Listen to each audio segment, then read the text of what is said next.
Vatos, we are working on the Sportster light. So I am converting my Daymaker from my lowrider S to my Sportster. So this is the plug-in.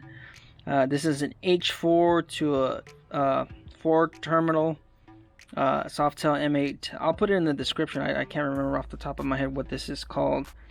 But so anyways, in case you guys are wondering, if you order this one, these is the colors that they ship with. So of course the black is ground, the brown is low beam, and then the purple is high beam. So once again, if you're connecting it directly to your Softails, black is ground, blue yellow is low beam, blue white is high beam. So that's your color wires. Just solder this together. I use some heat shrink. And then on top of the heat shrink, I went ahead and I used electrical tape. So this is just to make sure that there is no leaks, no failures or anything like that. So I'm going to go ahead and connect this with the Sportster with a Softail Milwaukee 8 Daymaker. So you just need this connector, and you make your own wire. And you're probably wondering, why is this sticking out here? So this is actually connected to my high beam, remember? So we have a connector from here to here, high beam, and then this splits off, and then I'm going to connect this to a relay that's going to activate another light whenever I have the high beam on. So you guys will be able to see that in another video. So let's go ahead and get this on there, and then we'll see what it looks like. Alright, so here we have the Amazon light. You guys can check that out. This has the halo ring on it. This I believe is like 20 bucks. Good deal. But I'm gonna confuse some people and use my Daymaker. So it's gonna have the Softail headlight, and people are gonna be wondering, is that a Softail or is that a Sportster?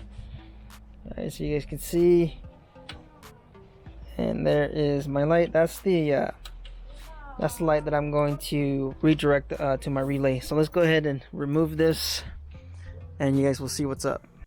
Alright, so once again, looking at, of course, the wiring from your Sportster,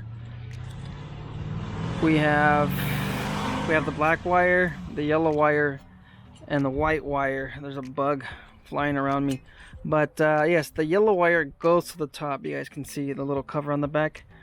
So the ground is the right side, the low beam is the top, and then the left one is your high beam. So that's why I wired it as so. So you guys can look in there. You see how the yellow wire moves up.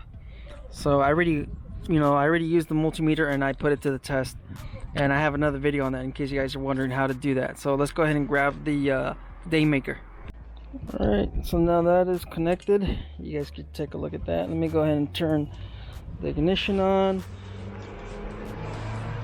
Alright, so we know the ignition on. So you guys are wondering, where is the running lamp? It's right here. So I don't have it connected. This is your blue wire, which is always running on. So let's go ahead and put this on the on position.